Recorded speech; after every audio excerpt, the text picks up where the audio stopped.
Vikings get sold as explorers, seafarers, warriors with honor codes. Almost nobody talks about the children. The raids that targeted boys and girls specifically, the markets in Dublin and Hedeby where 8-year-olds stood in iron collars, the word fostering that hid something darker, the Annals of Ulster, year 821. A raid near Dublin, not just treasure, not just silver, quote, they carried off a great number of women into captivity, end quote, women and children. The annals don't always separate them, but the archaeological record does. Burka. Sweden, Hedeby, Denmark, Dublin, Ireland, iron shackles, small ones, child-sized, found near harbor districts, near slave markets. You see the size of the restraints, and you understand this wasn't about adult labor. This was systematic, calculated. Young bodies, young minds. Easier to control, easier to break. So here's the question nobody wants to answer. What happened to the boys? The ones taken at 7, 8, 9 years old from monasteries in Lindisfarne, villages in Ireland, settlements across England. Some sources call it fostering. Clean word. Respectable word. But fostering in Norse society was a mutual arrangement between families. Political alliances, educational opportunities. The child of a lower status family raised by higher status mentors. That child had rights, had protections, had a family who expected them back.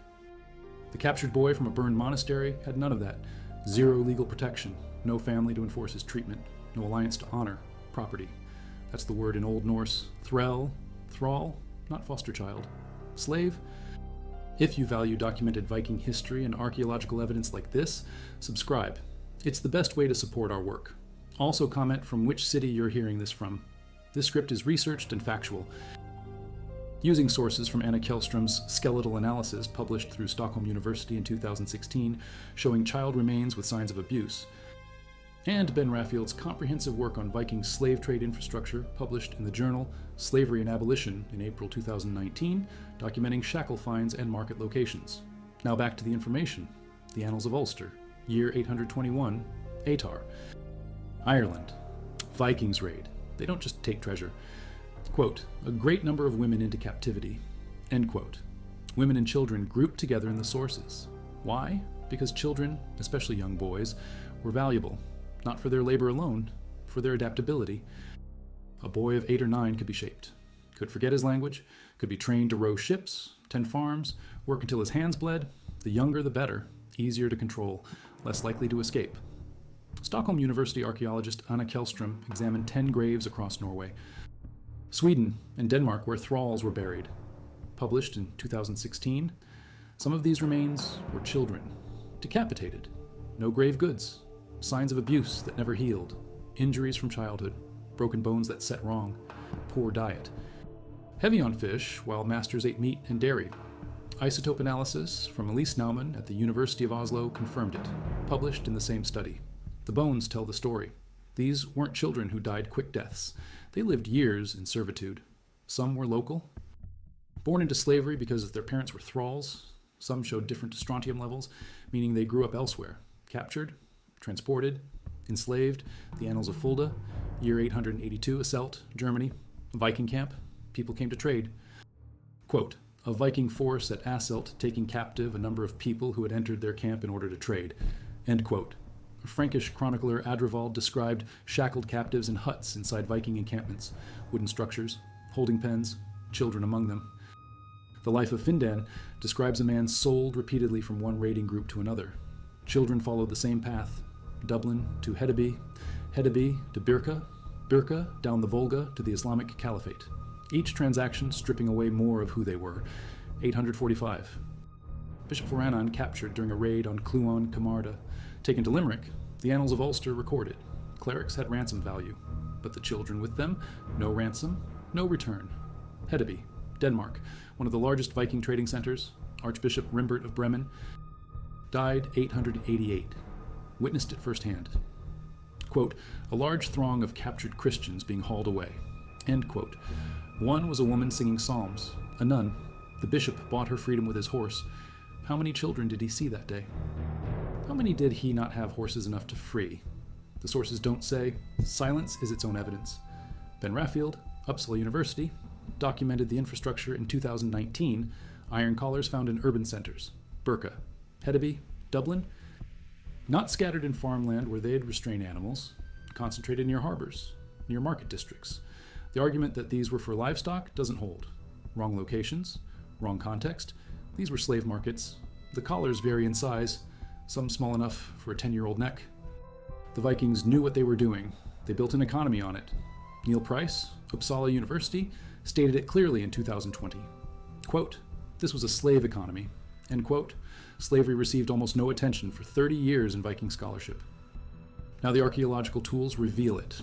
Thralls could comprise 10% of Viking Scandinavia's population, according to Norwegian historical databases. 10%, 1 in 10 people you'd see in a Viking settlement was enslaved.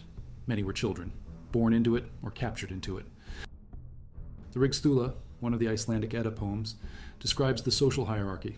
Thralls at the bottom, shouldering the heavy work, digging peat, watching pigs. Sexual exploitation is mentioned. Not explicitly for children in that text, but Ibn Fadlan's account from 922 fills the gaps. He described Vikings on the Volga, quote, "Each of them has a slave girl who waits on him." End quote. Slave girl, not woman, girl. The text uses the diminutive. These weren't always adults. Ahmad ibn Fadlan, traveling from Baghdad, witnessed practices that horrified him. A funeral. A chieftain died. His slave volunteers to die with him. Volunteers, that's the word used. But she's a slave. She has no choice. 6 men rape her as part of the ritual. An old woman called the Angel of Death strangles her while men stab her between the ribs. Then they burn the ship. The slave girl was young. The sources suggest this, the term used, the description of her being lifted by men's hands. Not a full-grown woman's weight. Younger. How young? The text doesn't specify, but the pattern holds. Young slaves were prized. Easier to control, easier to kill when needed. Now here's where it gets complicated. The word fostering appears in sagas. Legitimate fostering was real. Gunnlaugur Ormstunga, age 12, stayed with Thorstein Egilson to learn law. Chapter 4 of Gunnlaug's Saga Ormstungu records it. This was education. This was alliance building. Thorstein didn't own Gunnlaugur. Gunnlaugur's family expected him back, expected him trained, expected him to maintain relationships with both birth family and foster family. The system worked when both parties consented, when both parties had power. But what about the boy captured from a Northumbrian village? What about the 8-year-old taken during the sack of a monastery? If a Viking called that boy his foster son, was it fostering? Or was it slavery with a prettier name? The legal codes don't distinguish clearly. A thrall could be called a foster, fosterling, especially if born into slavery. Hereditary thralls, but the word obscures. It makes it sound benign, like the child has a family, has protection. The reality, the child is property. Can be sold, can be beaten, can be killed, can be sacrificed. Flakstad, Norway, Lofoten Islands. Elise Naumann studied the grave, published findings in 2014. A high-ranking individual buried with decapitated companions. Thralls, sacrificed. The heads separated from bodies. These weren't elderly slaves at the end of natural lives. Some were young. The bone development shows it. Teenagers, maybe younger. Their masters died, and they followed into the grave. Not by choice. The weapon marks on the cervical vertebrae prove it. These were executions, clean cuts through the spine. Professional, practiced. This happened regularly enough that they knew how to do it efficiently. The Mooseman grave at Burka, 988 discovery. A warrior buried with weapons, shield, moose antlers. Beside him a thrall, no possessions, decapitated. The skeletal analysis showed no signs of combat injuries. This wasn't a warrior who died in battle. This was someone killed for the burial. How old? The long bone fusion suggests late teens, maybe 17, maybe younger.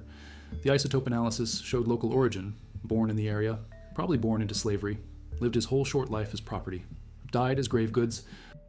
The Annals of Fulda, year 873. A Viking force led by a commander. The text describes them establishing camps, quote, setting aside for their service those men and women whom they could find, end quote. For their service, captured people put to work immediately. Building fortifications, hauling supplies, cooking, cleaning. Children could do most of these tasks. Children were there. The sources just don't always name them separately, but the archaeological evidence does. At Sanda, in Sweden, excavations revealed a great hall surrounded by smaller houses. Some archaeologists interpret this as a plantation model, a wealthy estate, labor force living in the small structures, thralls, families of thralls, children born into servitude. The structures show evidence of cramped living. Poor construction compared to the main hall. These weren't guest houses, these were slave quarters. The confusion happens because some captured children did receive better treatment. A chieftain raids a monastery, kills the abbot, captures a bright boy who can read Latin. That boy has value beyond basic labor. Maybe the chieftain sees potential. Maybe he trains the boy in Norse language and customs. Maybe 20 years later, that boy is managing trade deals because he speaks both Latin and Norse. Is that fostering, or is that slavery with upward mobility? The boy never chose to be there, never had the option to leave, never had legal protection. One bad day, one bad decision, and he could still be sold, beaten, killed. That's not fostering. That's slavery where some slaves get luckier than others. The sources sometimes blur this. A saga mentions a thrall who gained his freedom, who had skills, who was valued. The text might call him a fosterling in his youth, trying to make his origin sound less brutal, but the legal codes are clear. A thrall could own nothing, inherit nothing, leave nothing. Those are the words used by Viking Age scholars citing the Gragas law codes. Could own nothing. That's not a foster child. That's property. Dublin, Ireland. By the 9th century, a major slave market. The Annals of Ulster, year 914. Vikings described as selling captives taken during raids on Brittany. The Annals of Floderd of Reims confirm similar transactions. How many children moved through Dublin's market? The numbers aren't recorded precisely, but the shackles found in excavations tell us small shackles. Child-sized restraints. They weren't symbolic. They weren't for show. They were functional, used regularly, worn by struggling children who learned quickly that struggling didn't help. The economics worked simply. A captured child cost nothing to acquire beyond the raid expenses. That child could work for 20, 30 years, could be sold for silver, silk, spices from Byzantine or Islamic traders, could be bred to produce more thralls. One captured girl becomes a mother. Her children are automatically thralls, property multiplying property. The math made sense. The morality didn't, but Vikings didn't raid for morality. They raided for profit, and children were profitable. The Annals of St. Bertine, year 866, a peace treaty between Carolingians and Vikings on the Seine. Part of the terms, Frankish captives who'd escaped had to be returned or redeemed at prices set by the Vikings. Returned or redeemed, meaning if you escaped slavery and made it home, your family had to buy you back, or the Vikings took you again, children included. The treaty doesn't exclude them. How many children were caught in that clause? How many families bankrupted themselves, buying back a son or daughter? How many couldn't afford it? The sources document the mechanism. They don't document the screaming, the begging. The moment a mother realized she didn't have enough silver, the moment a child realized they weren't going home, those moments happened hundreds of times, thousands of times, across 3 centuries of raiding. The math is brutal, but clear. The Annals of Ulster alone document major raids with captive taking in 821, 829, 830, 832, 839, 844, 845, and dozens more. Each raid, dozens to hundreds of captives. Each captive group, some percentage children, multiply that across Ireland, England, Scotland, Francia, Frisia, Iberia, and the Slavic territories. The scale becomes obvious. This wasn't incidental. This was industrial. If you value this kind of deep historical research, subscribe. It's the best way to support our work. Also, comment from which city you're hearing this from. This script is based on direct chronicle translations from Janet Nelson's Manchester University Press editions of the Annals of St. Bertin published in 1991 and Timothy Reuter's Annals of Fulda published in 1991.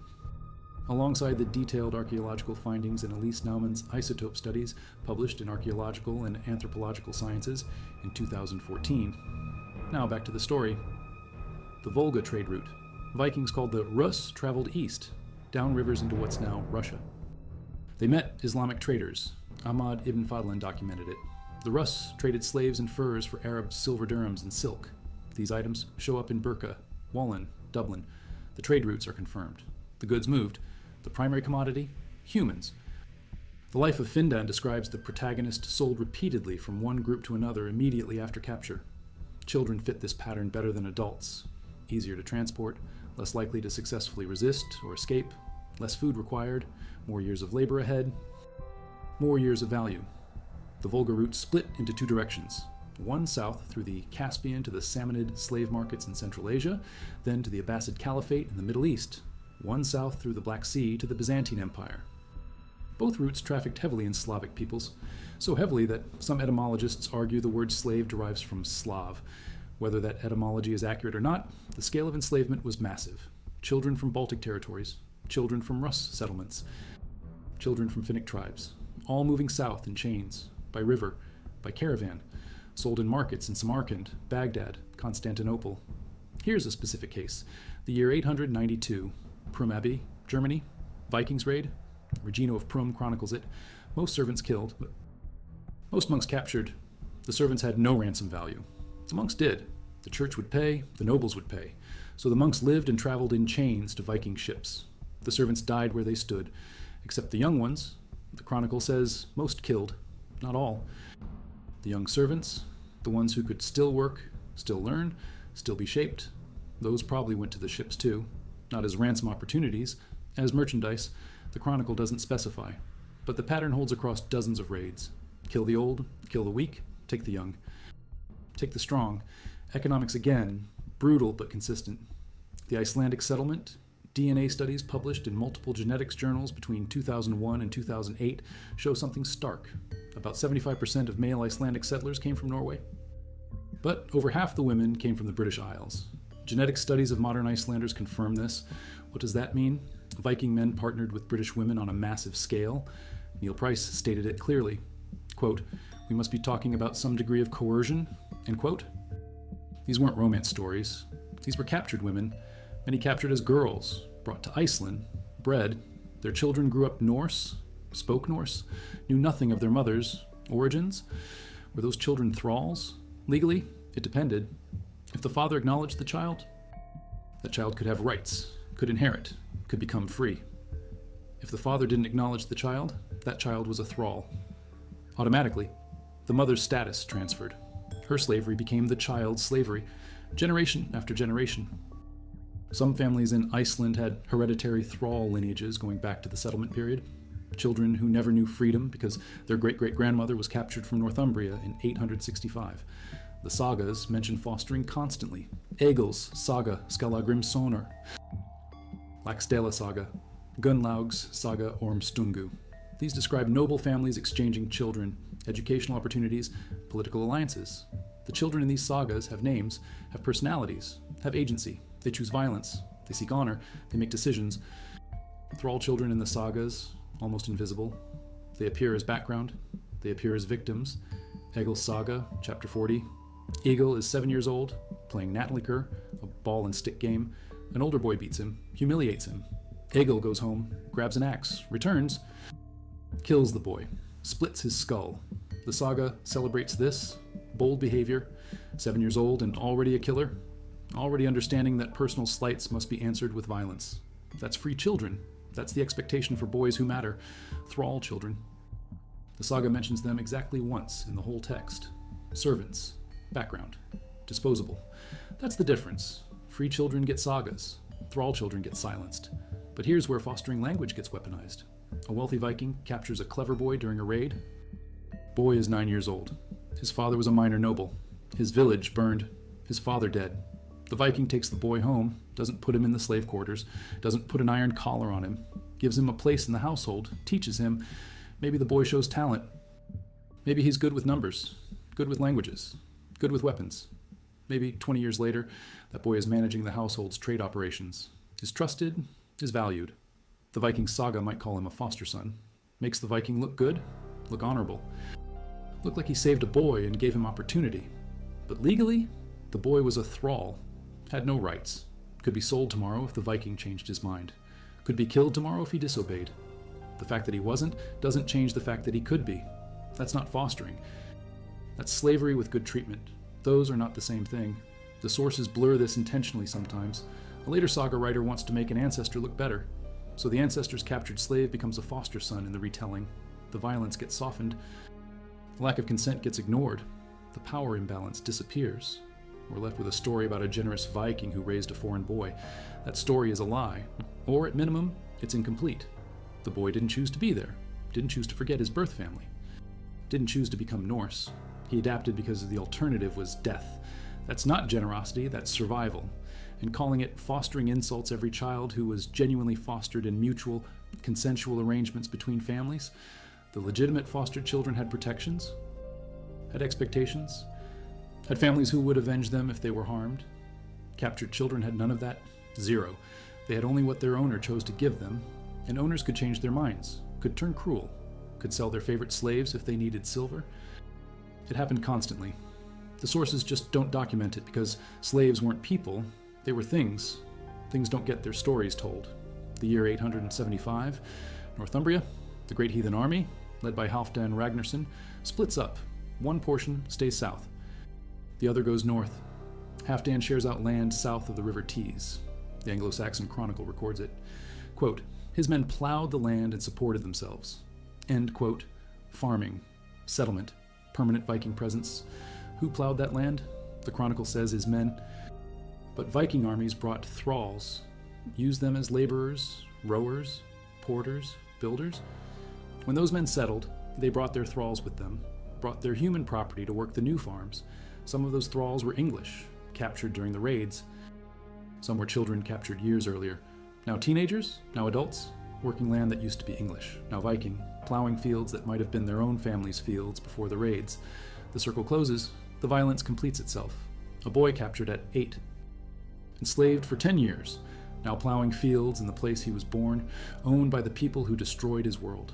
The Anglo-Saxon Chronicle calls this settlement supporting themselves. It was colonization built on slavery. The labor wasn't free. It was stolen. Stolen lives. Stolen childhoods. Stolen futures. The mass graves tell their own story. Ridgeway Hill, Dorset.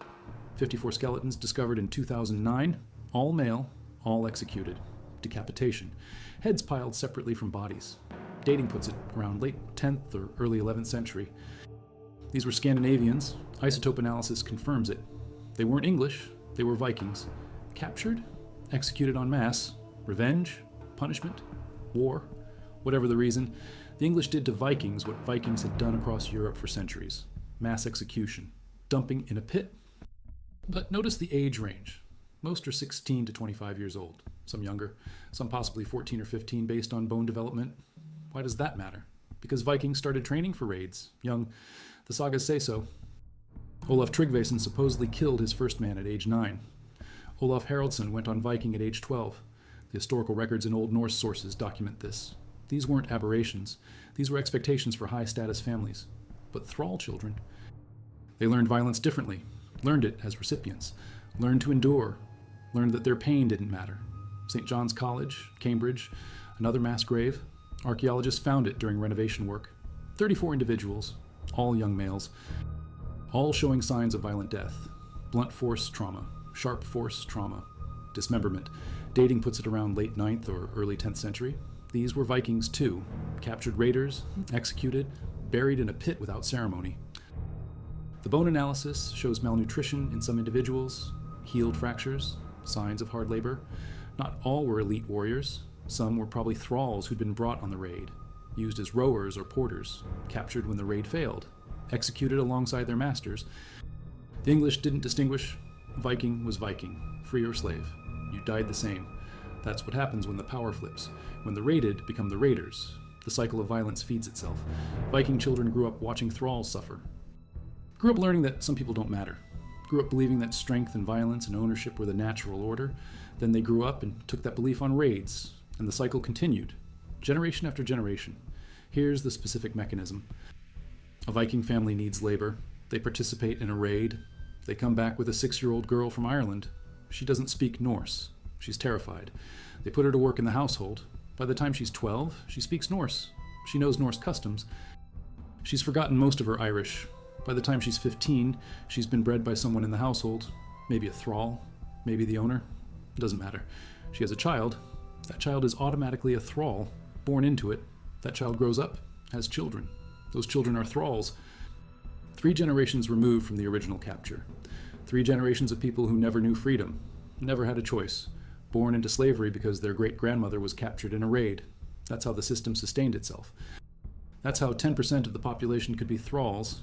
They reproduced, the system reproduced itself, and every single child born into it was a child who never had a chance. The Graga's law codes from Iceland spell it out. A thrall could own nothing. could inherit nothing, could leave nothing. A thrall's children belonged to the thrall's owner. A thrall could be beaten, could be killed. The penalties for killing someone else's thrall were property penalties. You damaged someone's property. You paid them compensation. You didn't pay the thrall's family because the thrall didn't have a legal family. A thrall could be freed. Manumission existed, but freed thralls never got full rights. They owed service to their former masters. Their descendants, for generations, had lower rights to compensation in legal disputes. The stain of slavery lasted. Even freed children of former slaves carried it. This wasn't fostering. This wasn't education. This wasn't opportunity. This was systematic dehumanization encoded in law. And it started for many of those children the day they were captured. The day a raid turned their world into smoke and screaming. The day they learned that their life wasn't theirs anymore. The Annals of Ulster, year 924. Another raid, another list of captives. The word changes sometimes. Sometimes thralls, sometimes captives, sometimes just the number taken. Quote, and they took many prisoners. End quote. Many. That's the word. How many is many? Dozens? Hundreds? The Chronicle doesn't specify, doesn't give names, doesn't give ages. Just many prisoners. Those prisoners disappear into the historical record. Some ended up in Dublin's slave market. Some ended up on farms. Some ended up dead. Some ended up in graves like the ones at Birka and Flagstad, decapitated, sacrificed. And some ended up in households where they were called foster children, where the language softened the reality, where enslavement wore a mask of education and opportunity. Those children had it better than the ones in iron collars, better than the ones working themselves to death in fields, better than the ones killed for funerals. But they were still slaves, still property, still without choice. The better cage is still a cage. The kinder master is still a master, and the child who adapts and survives, and maybe even thrives, is still a child who was stolen. The Birka garrison graves tell the final piece. Excavations found multiple graves with young individuals buried in ways suggesting military roles, weapons, armor, signs of combat injuries, some as young as 15 or 16 based on skeletal development. Were these free Norse youth starting their warrior careers, or were these thralls trained to fight? The sources don't distinguish clearly. We know Vikings used thralls in combat. The sources mention it. Thralls filled out the ranks, were given weapons when needed, fought because they had no choice. A thrall trained as a warrior from childhood might have looked like a free warrior on the battlefield, might have fought and died and been buried with honor. But if his origin was capture, if his status was property, then his battlefield honors meant nothing legally. He was still a thrall. His death meant compensation to his owner, nothing to his family, if he even remembered his family, if he even knew where he came from. The younger they were captured, the less they remembered. That was intentional. Easier to control someone who doesn't remember freedom. The silence in the sources is deliberate. Saga writers didn't want to record the screaming, didn't want to document the moment a child realized they'd never go home, didn't want to describe the iron collar biting into a 9-year-old's neck, or the moment that child stopped fighting the rope. Those moments didn't serve the narrative. Vikings wanted to be remembered as warriors, as explorers, as kings and poets and heroes, not as people who built their economy on stolen children.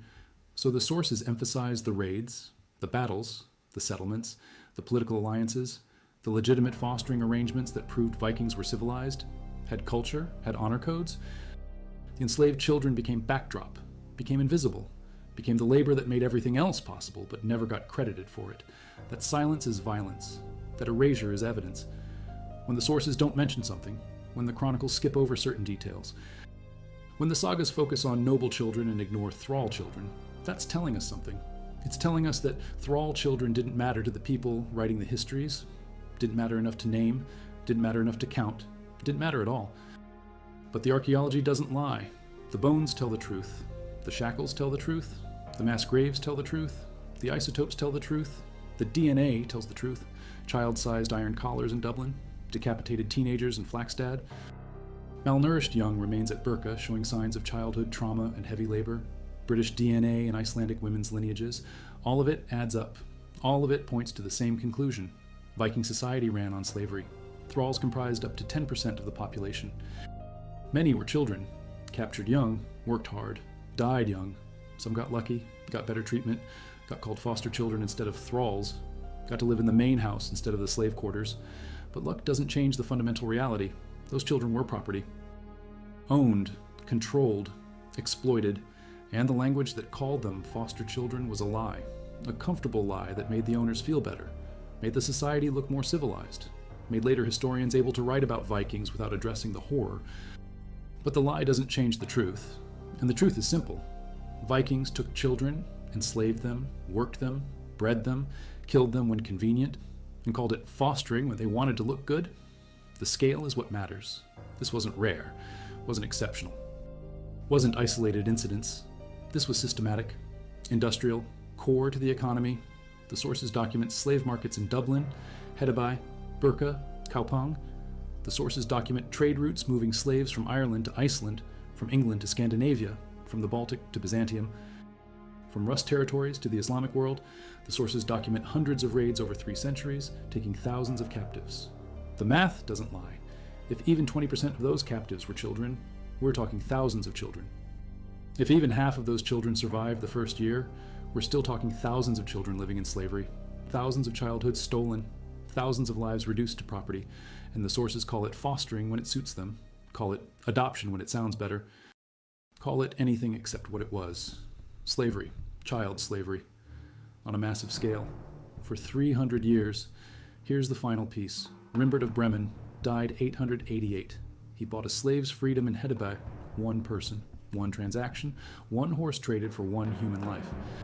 He's remembered as compassionate for that, one act of mercy. But how many did he see that day? How many slaves in Hedeby's market? How many children among them? How many did he walk past because he didn't have enough horses? The sources celebrate the one freed. Don't mention the hundreds not freed. That's how the narrative works. Focus on the exception. Ignore the rule. Celebrate the rare moment of mercy. Forget the systematic brutality. One freed slave becomes a story. Thousands of enslaved children become statistics, become background, become invisible. The sources wanted us to see the generosity, wanted us to miss the scale. But we have the archaeology now. We have isotope analysis. We have DNA studies. We have skeletal remains that show the truth. We have shackles and sizes that can't be explained away. We have mass graves that tell their stories without words. We have the evidence. And the evidence says Viking society enslaved children systematically, called them thralls, worked them until they broke, and sometimes, when convenient, called them foster children instead. The language matters. The truth matters. And the truth is worse than the stories admit. The Vikings everyone talks about, the explorers, the warriors, the poets, the kings, they built their world on stolen children. Children who dug the peat and watched the pigs and rowed the ships and worked until their bones wore out. Children who were property. Children who had no names in the chronicles. Children who disappeared into mass graves without markers. Children who survived and bred more children into slavery. Generation after generation of stolen lives. That's the truth. That's what the sources hide. That's what the word fostering obscures. And that's what we need to remember when we talk about Vikings. Not just the longships and the raids and the settlements, but the children. Always the children. The ones who paid the price. The ones who never got their stories told. Until now. The Ridgeway Hill mass grave wasn't discovered until 2009. 1,300 years of silence. 54 bodies lying in a pit, forgotten, unmarked. Nobody knew they were there, but the bones waited, the truth waited, the evidence waited to be found. And when it was found, when archaeologists uncovered those remains, when they analyzed the trauma and dated the violence and mapped the carnage, the story changed. The comfortable narrative about Vikings shattered, because you can't look at 54 decapitated bodies and maintain the explorer story. You can't look at child-sized shackles and maintain the honorable warrior story. You can't look at malnourished thrall children's bones and maintain the civilized culture story. The evidence forces honesty, forces acknowledgement, forces us to see what the chronicles wanted us to miss. That's why this matters. That's why we dig. That's why we analyze. That's why we research. Not to destroy Viking history, not to make them into monsters, but to tell the complete story, the whole truth. The Vikings were explorers, were warriors, were poets and traders and shipbuilders and settlers, and were slavers, were child enslavers, were people who built an economy on captured children, were people who used fostering language to hide slavery, were people who made theft sound like opportunity, were people who turned systematic brutality into cultural practice. Both things are true. The greatness and the horror, the achievement and the exploitation, the sagas and the shackles, all of it, together. That's the complete picture. That's the real history. That's what the evidence shows when you look at all of it. Not just the parts that make good stories, not just the parts that sell TV shows. All of it. the beautiful and the brutal, the honored and the invisible, the free and the enslaved, because if we only tell half the story, we're lying. And if we're lying, we're continuing the crime. We're keeping those children invisible. We're maintaining the silence. We're choosing the comfortable narrative over the difficult truth. The truth is difficult. The truth forces us to see Vikings differently. Not as one-dimensional raiders or one-dimensional heroes, as people, complicated people, people who could create beautiful art and commit systematic atrocities, people who had honor codes and slave markets, people who fostered noble children and enslaved captured children and used the same words for both, people who were capable of both generosity and brutality, people who were products of their time and place, people whose time and place included child slavery as a central economic pillar. That's the truth. That's what the evidence tells us. That's what the bones and the shackles and the DNA and the mass graves and the silence in the chronicles all add up to. And that's what we owe those children, the ones whose names we'll never know, the ones who died in chains, the ones who lived in chains, the ones who were called foster children when they were slaves. We owe them the truth. We owe them the acknowledgement. We owe them the story. This is the story. This is what Vikings did to children, to captured children, to enslaved children, to children stolen from burning villages and monasteries and farms. This is what the word fostering sometimes hid. This is what the chronicles didn't want to say. This is what the archaeology reveals. This is the truth. Simple, brutal, documented. Vikings enslaved children. Systematically, for profit, for labor, for control. And some of those children got lucky, got called foster children, got treated better, got to live in the house instead of the quarters. But they were still slaves, still property, still stolen. And that's what we need to remember. Not the comfortable version, the true version, the version where both things exist, the greatness and the slavery, the exploration and the exploitation, the sagas and the screaming, all of it, because all of it is history, and all of it matters, especially the parts we'd rather forget. The parts about the children, always about the children,